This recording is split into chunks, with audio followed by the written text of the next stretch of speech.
security. It's a good idea. Any questions? Do you want to know more? So here's the thing, is that 9 times out of 10, when somebody does a security seminar, webinar, whatever, the whole idea is to scare you into buying their service or product, okay? And there's some truth to that on some issues, and we're going to get into those issues. But by the same token, in some cases, it's no. You recognize the risk and you're willing to accept the risk because in your particular situation, either the cost of being compromised isn't that big of a deal, or the cost to prevent it is huge.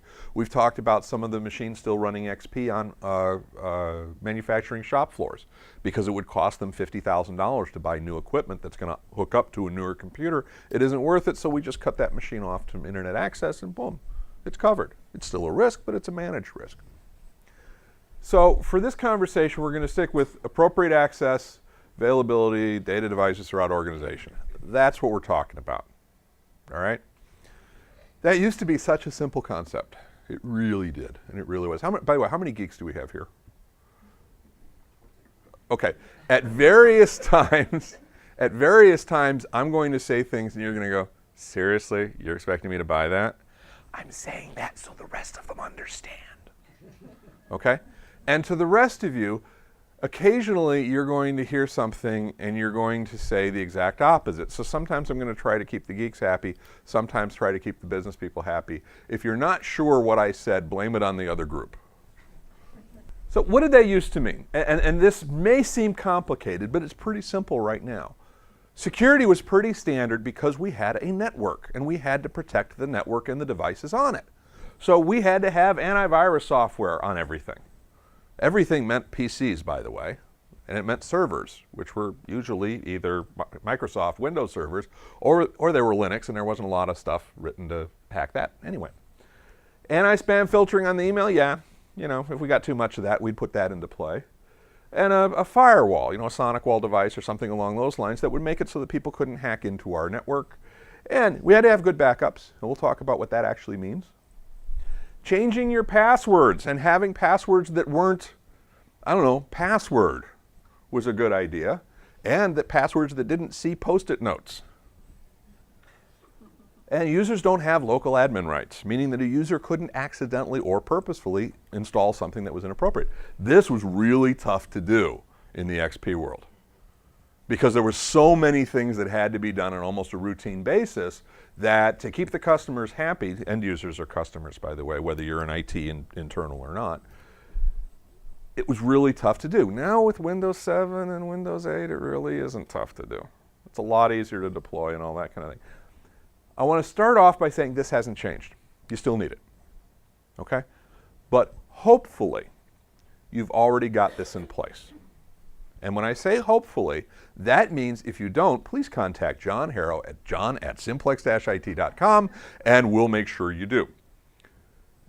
And the good news is that relatively speaking, I don't want to say this is a commodity, but it's relatively simple to implement and maintain. And by the way, I'm keeping this aimed at the SMB, the small to medium-sized organization. And in terms of this slide, I'm talking about the single location as well. And we're not getting into, for this slide, the BYOD, people bringing in their own devices. I'm talking about your network, that organization's network. This stuff has pretty much stayed the same. The technology has changed, the vendors have changed, the model numbers have changed, yada, yada, yada, but this is still pretty clear-cut. One of the key concepts when we talk about security, and by the way, for you geeks out there, one of the biggest challenges that we face as professionals is when we have to talk to those end users, especially if they're in management, because they don't get what we do. Here's a rule of thought. They don't need to. That's why we're there. If you can't effectively communicate what the technical impact is on a business in terms that the business person can understand, you can be outsourced because there are a ton of people out there who can be just as confusing as the rest of us. So one of the issues, and this is one of those things where when you get into these, and I get into them all the time with IT people who they'll basically say something along the lines of, well, management doesn't understand. Well, no, IT isn't communicating it effectively. So absolutely, absolutely, absolutely, the onus is on you. Now, part of the problem is, from my experience, and I'm old, has been that in a lot of cases, the time that we talk about security with management is when we want to buy something or when something happened. And I've said this many times, the worst time to learn CPR is when someone's having a heart attack. Okay? The worst time to engage management in that decision is when they think you're just trying to get what you want, whether it is a purchase or whether it is, it's not my fault, somebody else did it. So, there are certain conversations, this is one of those, there's a blog entry I've got to write one of these days. There are certain conversations that IT pros should have with their business counterparts prior to having to discuss the issue. This is one of them. Okay? And security really comes down to these two things. Authentication and authorization. Everything else is driven around this. Authentication is, who are you? Are you who you say you are? And it can be as simple as something with a password is how we verify, because only you know your password because you didn't put your password on a Post-it note, right? And your password isn't password. Okay? Or you have something, a physical device. Or you have an attribute, fingerprint reader. A number of ways. Or the device has certificates, whatever. But we verify first, are you who you say you are? Whether that's a device, a person, a user, or whatever.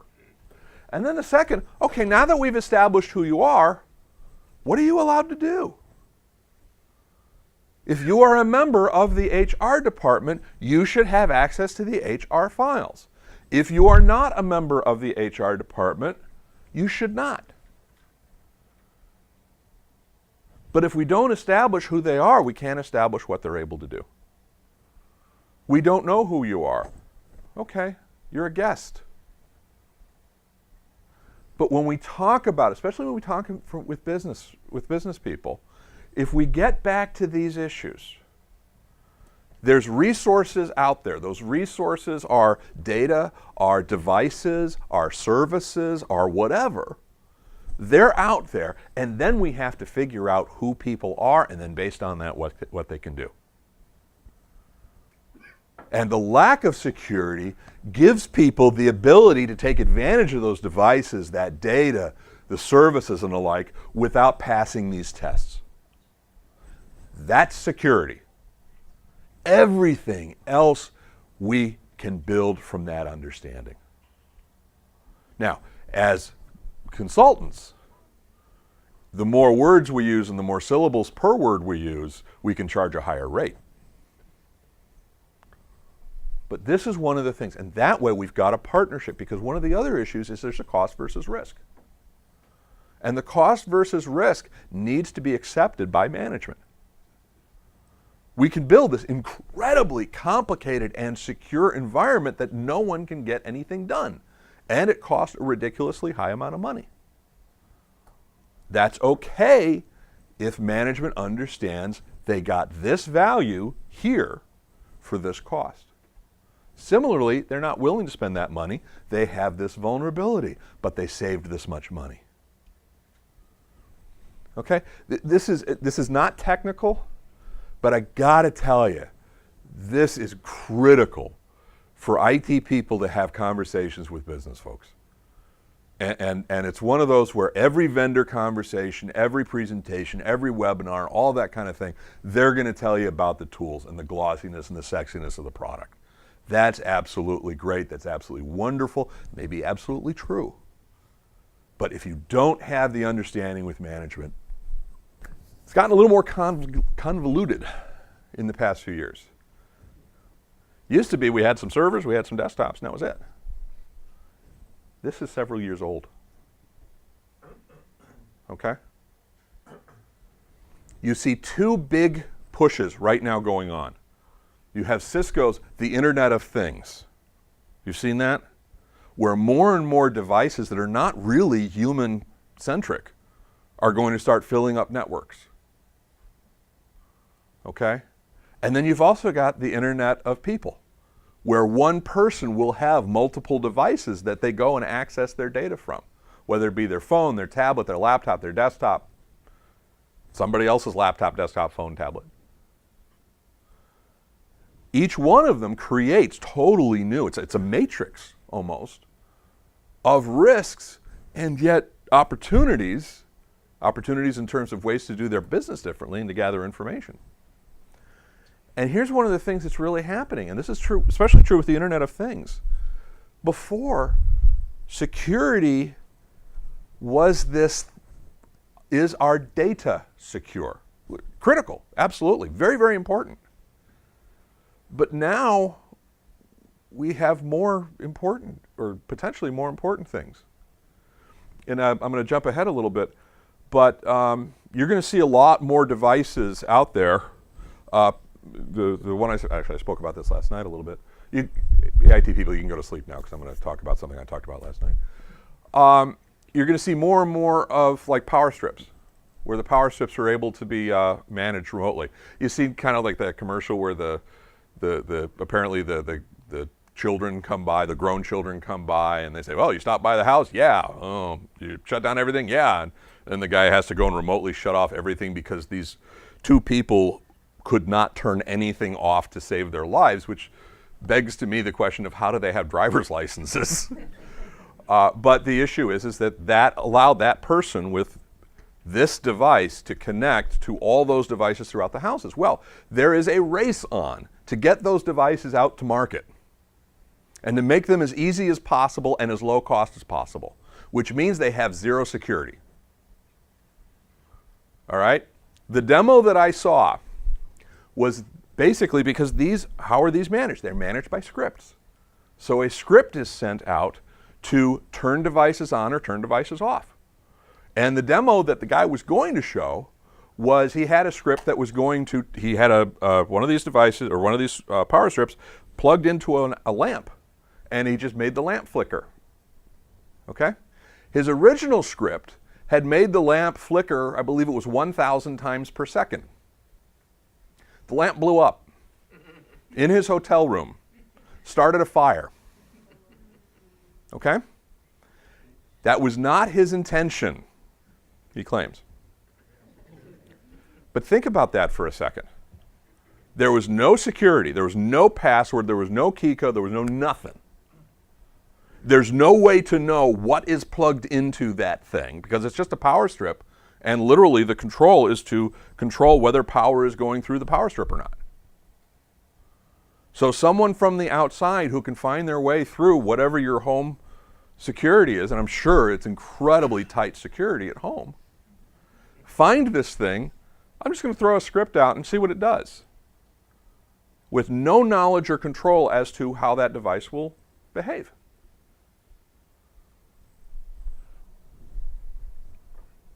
The bad guys back in the day, when we first put out PCs, and by we, I have nothing to do with it. When the PCs first came out, the whole goal was to make them relatively low cost, as well performing as possible, and as functional and open to usage as possible. So security was a side thought at best. Well, that was okay because the bad guys were starting off too. They had their own learning curve. So the bad guys were slowly trying to figure out how to take advantage of this stuff, and the good guys were trying to build up. So there was this.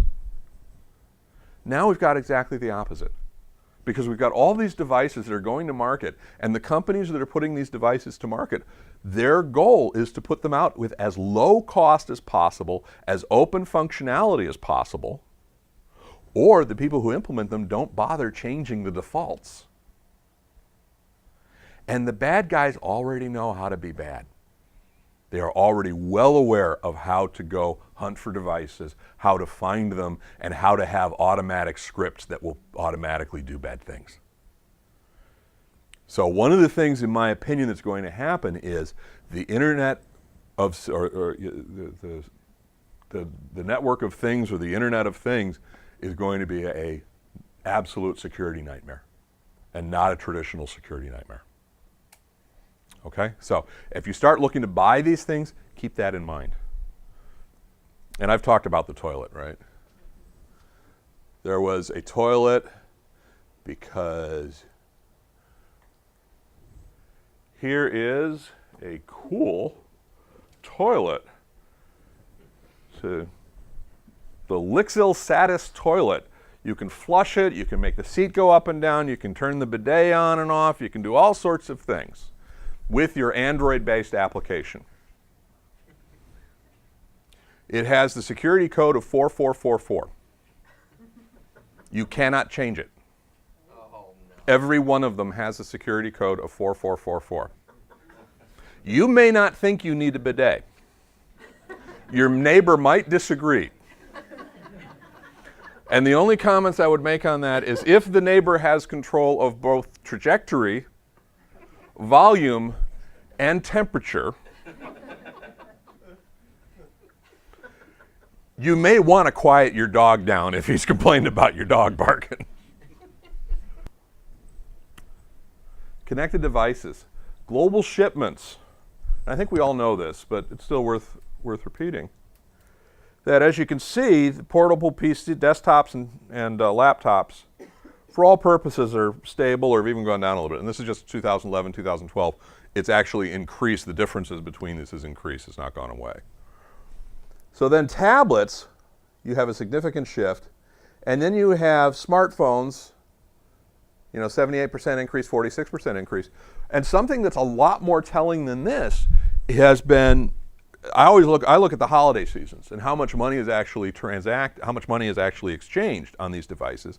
And if you would have looked a couple years at the holiday seasons, almost all of the money changed hands with these guys. People were not comfortable, especially on mobile phones, they were not comfortable buying stuff on phones. They would surf the web, they would research it, they would look at it, and then they'd come home and buy it. Okay? Especially last holiday, totally changed, totally turned around. People are more than willing to spend money using their mobile phones and their laptops, and their tablets. Okay? And we're going to get to why this matters to businesses in a moment, but remember BYOD, bring your own device. So now we have people who are more than willing to give out credit card information, who are more than willing to commit to stuff, and where are they doing this? They're doing this at McDonald's. They're doing this at Starbucks. They're doing this wherever the heck they find it comfortable and convenient, because this is comfortable and convenient. Okay? So we've got all our antivirus stuff here. We've got all our firewalls configured here. We're not even taking this guy out of the building.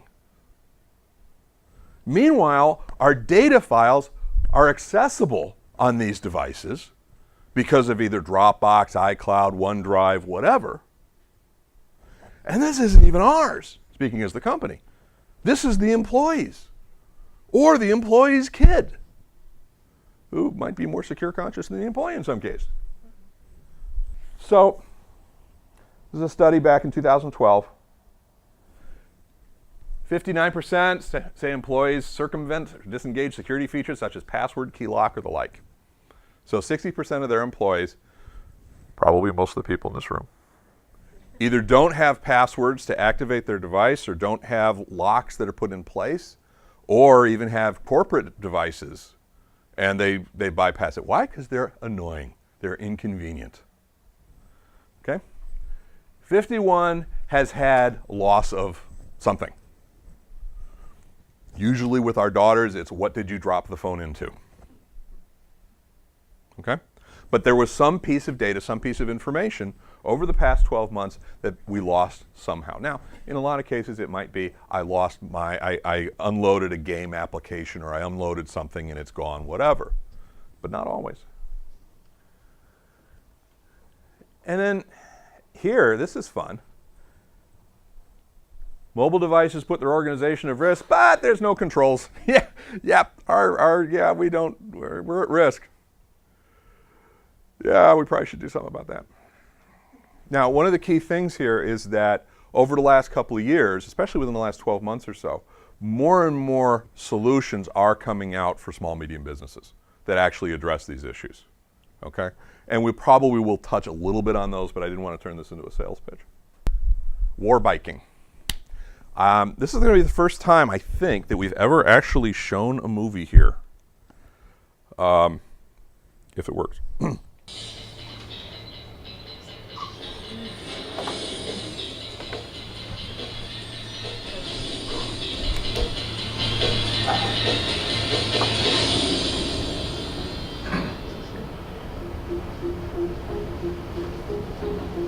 We've all embraced wireless technology in our everyday lives, but many of us are giving away much more information than we might appreciate.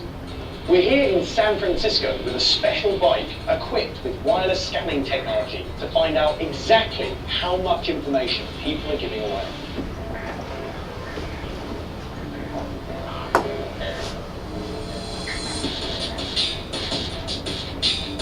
Big cities like these often tend to have lots of information from consumers who happen to be strolling past. Mobile devices, people walking down the street. My little scanner is picking up information from everyone's mobile phones around as they liberally connect to any hotspot that says it offers free internet, with no idea about whether they're being monitored, manipulated, or otherwise. So here we are in the heart of San Francisco, Ferry Plaza, and just in this area alone, there are 534 wireless networks and just over 2,000 mobile phones, and often they're giving away the user's name. Now, if we look in a little more depth, we can see that we have web networks. Now, web is a very outdated way to secure your network. All of your traffic is being sent out in the open, unencrypted, unless you're taking additional steps to secure yourself. So right here, we have lots of information being leaked. Let's see how we get on in the rest of the city.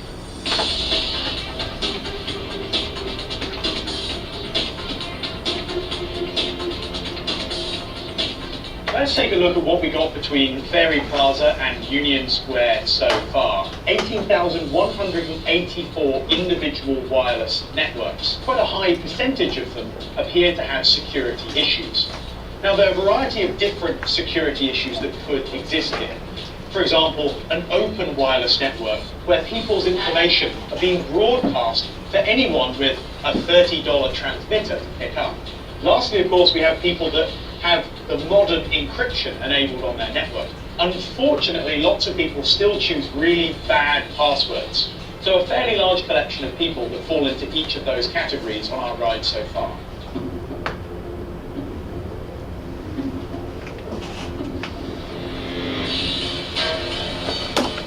Many people know that you can scan for wireless networks, but most people don't know that your mobile phone is beaming out a list of networks you've previously connected to.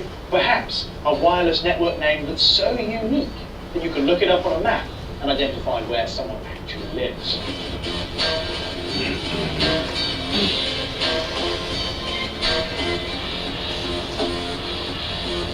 I'm here in Jackson Square, just stopping off for a coffee, but sitting here in this coffee shop, I thought we'd try something a little bit different. We set up our very own internet cafe, which is offering up to anyone who wants to connect, under the name of free public Wi-Fi or free internet, the ability to get online. Just in the few minutes that we've been here, we've had 24 people connect, and of those 24 people, 4 of those individuals are using insecure mail protocols. That means the information isn't appropriately encrypted. It's an indicator of how we all connect to the internet today and our general behaviors with mobile devices. Connect first and worry about it later.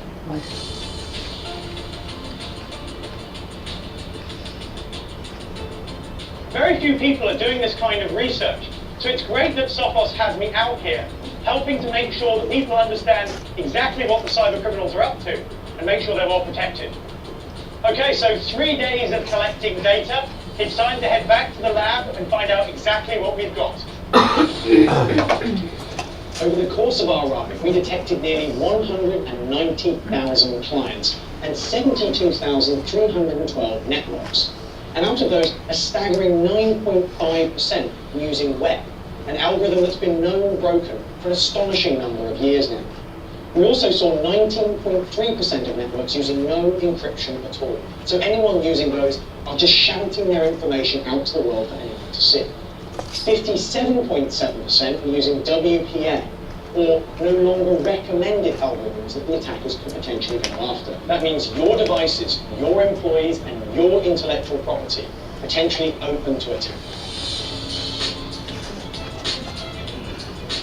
This is the first stage in our world of war biking, where we'll be taking this specially equipped bike to cities all over the world to find out just how much information we're all giving away. This is War Biking San Francisco, brought to you by Sophos. Now, there's about 3 things I want you to keep in mind here. First of all, I thought that it was actually a rather concise and rather easy to understand demonstration, because usually we don't use vendors' materials in quite so way. Usually we just steal their PowerPoint slides. But first of all, this is San Francisco, West Coast, which is a heck of a lot more IT savvy, one would think, than Northeast Ohio. Okay? Second, the guy has a British accent. So he's got to know what he's talking about. And all that music was a minor key, so you know it's sinister.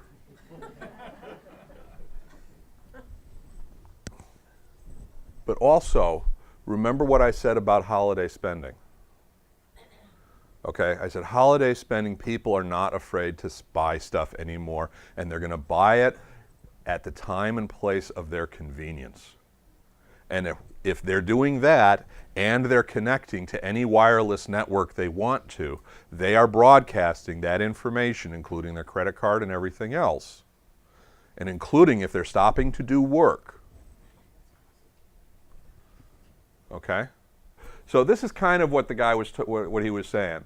So essentially he created 3 wireless networks, one called Free Public Wi-Fi, one called Free Internet, one called Do Not Connect. Okay? And 1,500 people connected in San Francisco. When he did it again in London, 2,900. And in some cases, you set your phone to automatically connect to either a network that you've already connected to before, which usually only checks the name before it tries to connect. It doesn't care whether it's the same wireless router or the like. Or, look, I'm cheap. I don't want to do any data except over a wireless network. So if there's a free wireless network, I'm in, connect to it. Okay?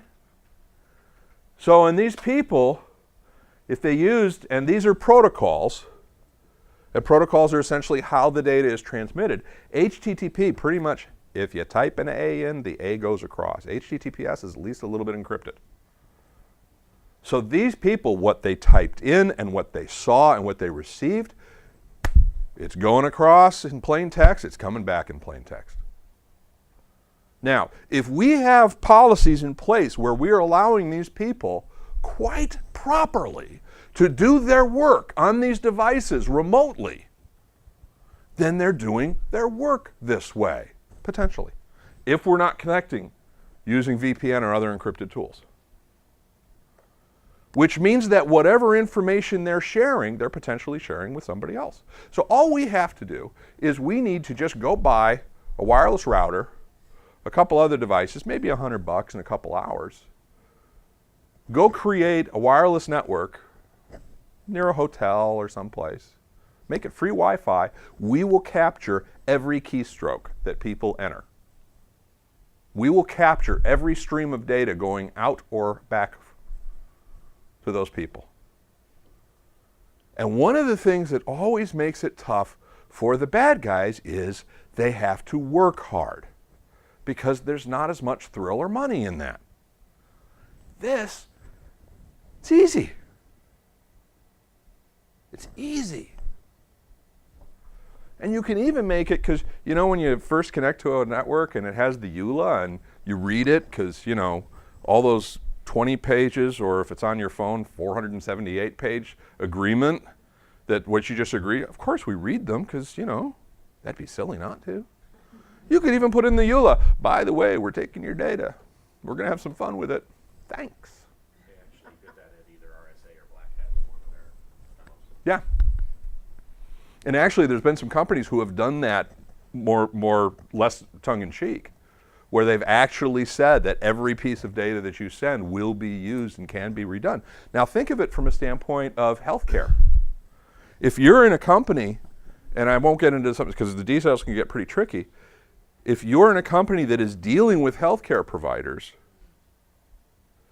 they may put in requirements that you have to connect with them through encrypted means, but there are some ways to make it easier that they'll still think you're connected to them encrypted, but that first leg of the traffic isn't. Okay? And the problem is we want this stuff to be convenient. We want this stuff to work. We want this to be easily accessible. We also want it to be cheap and want it to be fast. And we don't want to bother the user, because you know how they can be. That was directed to the geeks. Then we've got the issue, and this is an estimate for 2015, is all of those devices that are going out there so quickly, it's 50-50 who owns them. The information on them might be owned by the employer, but about 50% of the devices that are going to be used are going to be owned by the employee. So how does the employer maintain a level of confidence that the employee is either purposefully keeping it secure, or that they have a clue as to how to keep it secure in the first place? And quite legitimately. You know, it's not their responsibility to know how to configure, you know, so that they're only going to connect with encryption, or they're only going to connect to these types of networks or the like. One of the things is acceptable use agreement. And again, these are the things you do before you need to. Is there an understanding between employer and employees what users can or cannot do with their device? Whether that be a corporate-owned device or a personal-owned device. Do they know that in terms? You cannot access your email on your phone. We will either provide a phone for you or a device for you, or we understand that you don't have 24/7 access to it. Okay? What security controls have to be in place? You know, do you have to actually have good security software running on your device? If you have your phone and you're actually synchronizing data to it, and we're doing it using a tool that the corporate headquarters can wipe your device, pieces or parts of it, do you understand that? That if we think you lost your device, or if you think you lost your device, or we just don't like you, we can erase either part or all of the data on. Do we know that? Here's the dilemma, and this is a dilemma that's been facing us because we look at these, we look at backups, we look at antivirus, we look at passwords, we look at all these things. They are a pain in the butt. They have been, they will be, okay? We want to secure the data, protect our customers, protect users, protect the business. We want to do all that. But at the same time, we want to be able to do the job. And if we put too many barriers in the way, each one of those barriers represents a certain level of what I call friction. And friction is that energy that doesn't go towards that ultimate goal being goods and services. Okay? So all of this is friction if you simply look at it from the employee's standpoint. Is cost if you simply look at it from the CFO's standpoint. Okay? But it protects, and this has value. Productivity, just let me do my job. Do we need to have training? You know, if I don't have to implement any of this stuff, then I don't need to be trained, and it's easier to use, and I can just get to the data when I want to get to the data. If I have to remember my password, I'm crazy. Whoa. So recognize this. And again to the geeks, recognize this is a real dilemma. This is not a, well, that's all this guy says, and so he's not listening. No, that's what this guy says, you're not listening. They're saying they understand this because this is business. They don't understand this because these are risks that are not being effectively communicated. By the way, full disclosure, we are, Sophos was the company that's doing the war biking. And by the way, if you just search Sophos and war biking, there's several videos. And these guys really do. They've got a lot of, These are one of the guys who we have put out, we've started tweeting and putting out some of their updates. They've got a lot of really good updates on security. We usually put out about one a week or so of their stuff. This is the company. Now, we have people who are home or moving around. Well, we want them to, and by the way, a lot of this right here is product for them. Ignore that for right now. I'm talking about more of what are the situations and the circumstance. Okay? So we've got the mobile, home and on the move. We've got remote offices that we need to connect. We've got headquarters that need to share data with remote offices as well as people who are on the move. And then as an addition over here, we've got the cloud. And the cloud from the standpoint of either dedicated services, again, I'm renting servers from Rackspace or the like, or Amazon or Azure, or services such as Office 365, where you're actually not touching the servers, you're actually using the services to apply and transfer information. Okay? So we've got all of this complexity, and every one of them wants to be able to access those resources. They want to be able to access, whether it be the email, the data, the applications, the devices. And depending upon the business needs, those might be legitimate. And these devices can be anything. They no longer are just PCs. Encryption is essentially that we're going, in terms of traffic, is we are going to take information that we're going to send over to these folks, and we will make it unreadable. We will make it unreadable and unchangeable during its process. Okay? And what we want to know, Susan sends to Ralph, and by the way, this can also be true if Susan is reading or retrieving or sending data from a server, performing a transaction, doing whatever. The question is data is flowing. So, has anyone read it other than Ralph in terms of got meaningful information out of it? Okay?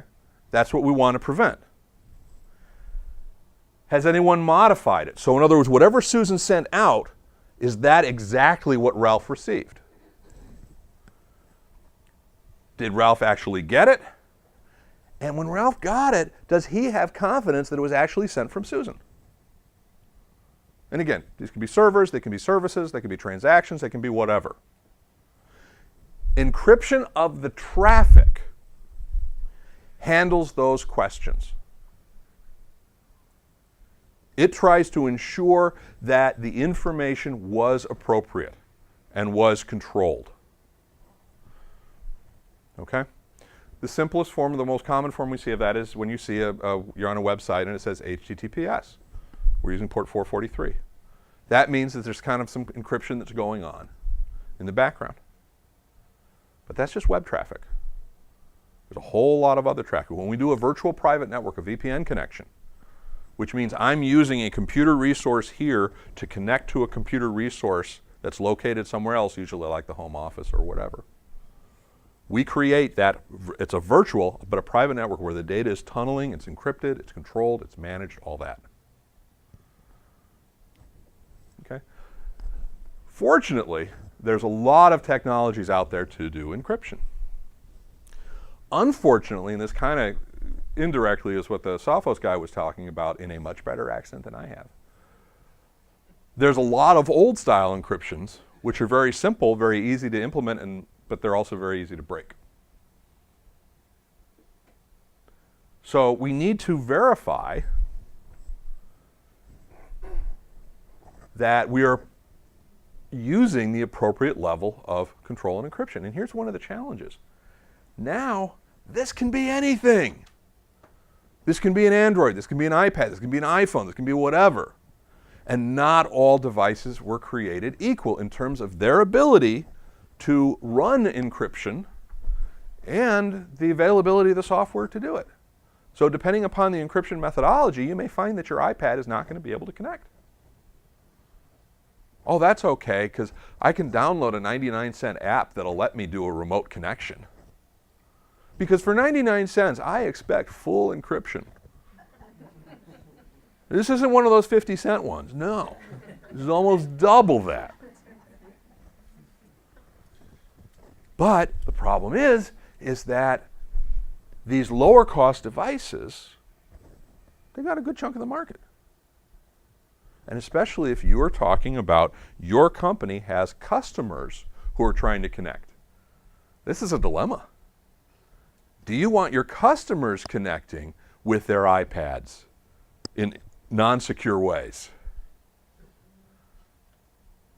Kind of depends. Because if you're really about getting the customers, if it's a marketing, if it's a website, you just want them to learn about your company, oh, sure, come on, we don't care. There's nothing really fancy going on here. But if they're submitting a claim, if they're going to be giving you HIPAA type of information, okay, it may be really, really, really convenient, but that's also really, really, really non-secure. And in the case of HIPAA, it's your responsibility to make sure it's secure. It's not the customer's. So the other type of encryption is the storage that we actually have on the device we're carrying around. With the idea being that if the device in question, if it's lost, if it's stolen, if it's hacked, borrowed by somebody, is someone going to be able to retrieve data from it? Okay? Now, encryption, a lot of encryption solutions. Okay, and again, better than others. When you talk about, you can talk about the encryption actually being done on the hardware level, meaning that if you remove the hard drive, you won't be able to read it. It has to be part of that device. And I'm simplifying things a little bit again. PCs in particular, and by PCs, tablets, Windows tablets are, right? Yeah. There actually are chips on the motherboard that run, for lack of a better word, that include the encryption. And what that means is that it's much faster because it's hardware, it's not software running, and it's also harder to break. It increases the cost a little bit of the device, but not hugely. Because right now, if you don't have encryption running, or if you have software level encryption, someone can actually just remove the hard drive, plug it into their computer, and just go to town with it. If it's hardware level encryption, then they can't do that. Software level encryption, BitLocker is an example for Microsoft of both hardware and software. Software level encryption means that the software is running and you have to have, depending upon the device, you either have to have the key to install it. You can also have it as a physical device, a fob or whatever. You can do that as well. And you can also have it encrypted on a file level or a folder level, where you essentially want certain pieces, parts that are going to be encrypted as well. And you can also device. So you can choose to have a USB drive or the like encrypted. Okay? Now, the problem is that for a lot of organizations, they do not make it a policy necessarily to encrypt the devices. Why? It slows them down. Okay? Why? Because every time you open a file, it has to decrypt it. Every time you send it out, it has to decrypt it and then re-encrypt it. All that kind of fun stuff. Now, more and more companies are realizing we spend a little bit more money, we make sure it's got the horsepower, life is good. Oh, and one more thing on this is that if someone does lose it or it's stolen, can we remotely wipe it? Which usually requires internet connection. So if someone says, hey, yeah, that tablet you got me, somebody else has it now. Can you go online, find the device, send a remote wipe, which will remove any or all of that information. Cloud services. I started out with this kind of long or convoluted sentence, and then Kevin looked over my shoulder and he said, you know, nothing is free. Okay? If someone is giving you a free service, that is because they are pulling information out of that service experience, and they are reselling that to somebody else. Okay? If you take a look and you do searches on some of the guys as far as the EULA agreements, and you take a look for what people are doing and all that kind of fun stuff, they want your information. They want to do stuff with your information. I have an Android phone here somewhere. And I thought it would be cool for me, because I'm married, so I'm in the dark a lot. So I'm going to go download me a flashlight and install. So the first one, which has the most positive reviews, is the super bright LED flashlight. Now, in order for me to have a flashlight on this thing, it needs access to my device and app history. Okay, it needs access to the device, that's understandable. It needs access to my photos, medias, files. It needs access to my camera and microphone. It needs access to my Wi-Fi connection information, to my device ID and call information. It needs access to all of those things so that when I press the button, it will shine brighter.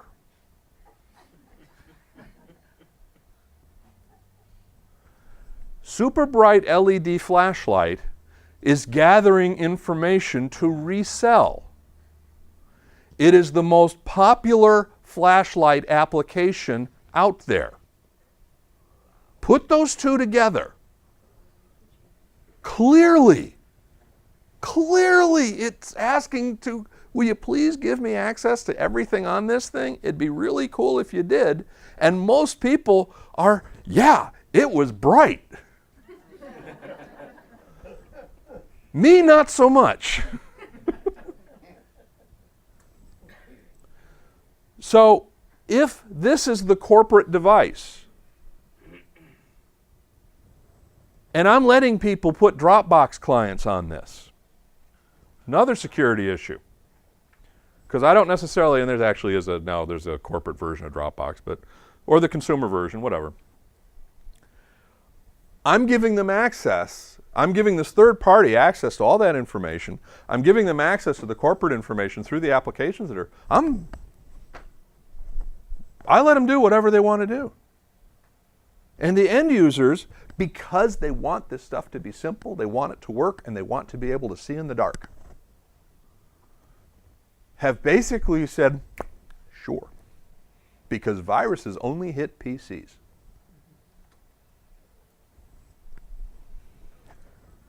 If it's free, your information's being sold. Whether it's an app that is free, a service that is free, whatever. Okay? If it's free, it's being sold. We're too small to be a target. So, majority of 2012 data breaches were small businesses. Generally speaking, smaller firms, because the tools that really address security issues really weren't scaled from a price or functionality for smaller businesses. And you had these consumer level and enterprise level. Now, that gap is going away. Okay? But there really was for a good period of time. And the other thing, and I've ranted a couple times on ransomware. You heard about ransomware? Where essentially some well-meaning person usually gets an email, gets an attachment, and your antivirus will pick this up if it's running. But if you run it and you run the application, what the application will do is it'll go out and encrypt everything. It'll encrypt every user file, like your Word documents, Excel documents, PowerPoints, access databases, all that. Leave your programs alone, which is kind of nice of them.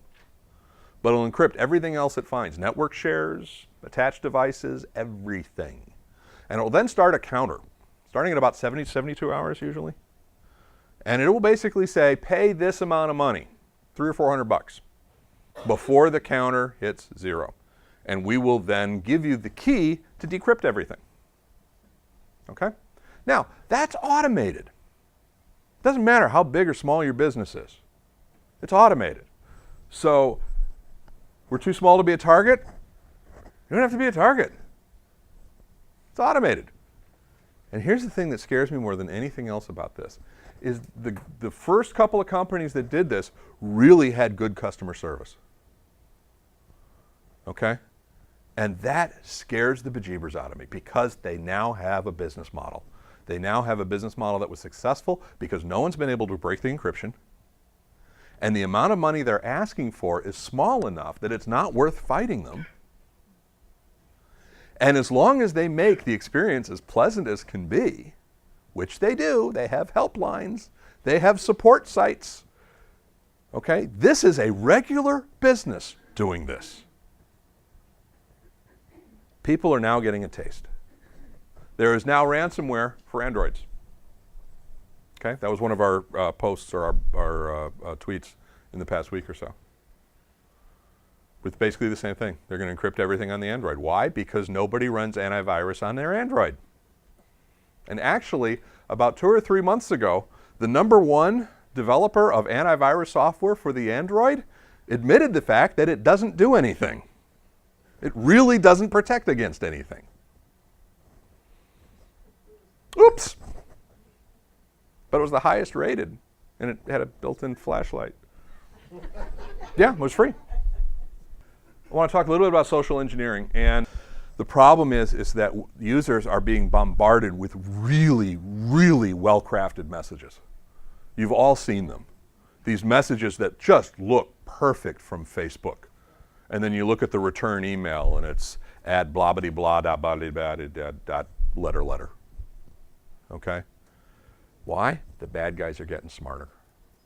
So it's getting tougher and tougher for the end user. And again, remember, the end users are just trying to do their job. That's what they're supposed to be doing. It's getting tougher and tougher for the end user to know that, oh, I shouldn't install that. It's a bad idea. You know, never click on the link if you don't know who sent it. Never do this, never do that. But at the same time, you're getting these alerts, you're getting these pop-ups, you're getting these things that looked and smelled. I remember the last time I got that was truly a Microsoft error, and I had to deal with it. Last time I got a Facebook alert, it looked exactly like that. It looked like these things. So the social engineers, the people who try to manipulate the user into letting you in, are coming up with better and better and more sophisticated ways to trick you into allowing that, because we don't have the security things in device to protect the device from the user, which is really what we want to try to do in those cases. Give the user the ability to do what they need to do their job, to have their fun, to do their thing. But when something inappropriate happens, boom, we throw up the gates. We don't let it happen. One of the biggest issues with XP going away, there are 3 pieces of the triangle that I would say that really protect your computer. First of all, you have the software and the devices. Software and devices would be your endpoint protection, which would be your antivirus software, the like, your malware software, if you've got a firewall device, all those kind of things. Those are great, those are important.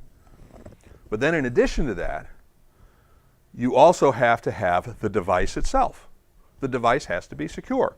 And you know, all the jokes aside about Windows not being secure and all of that kind of thing, it's a world of difference between what it was a few years ago and what it is today. And right now, the patches you would find the vulnerability, what was the name of that thing that the Internet Explorer, the hole they just found?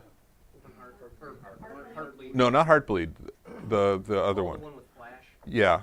Where there was a huge vulnerability discovered in all versions of Internet Explorer that would allow people to get into your system, and Microsoft within 2 days, 3 days had a patch, and they applied it to everything, including XP. But the thing is those kind of vulnerabilities that are vulnerabilities to the operating system, antivirus software doesn't protect you against.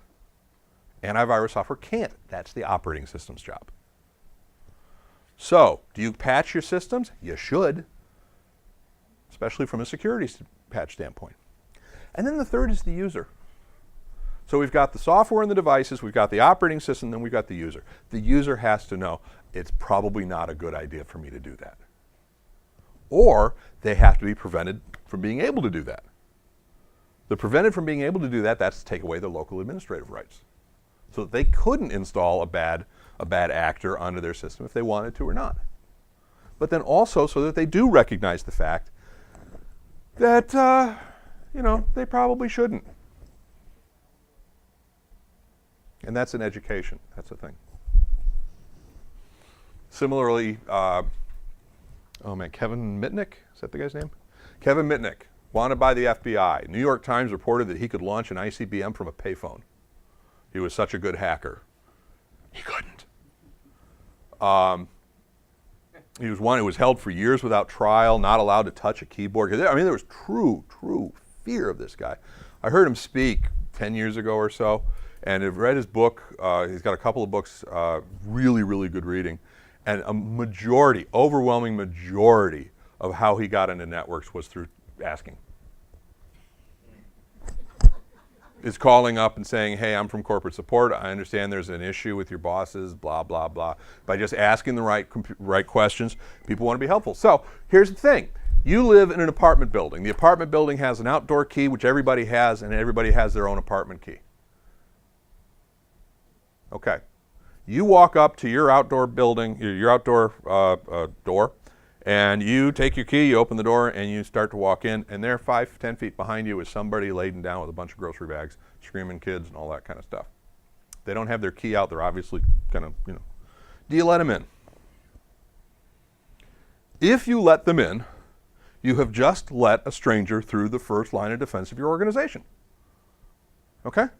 No way around it. They could all be terrorists. If you don't let them in, you're a jerk. Okay?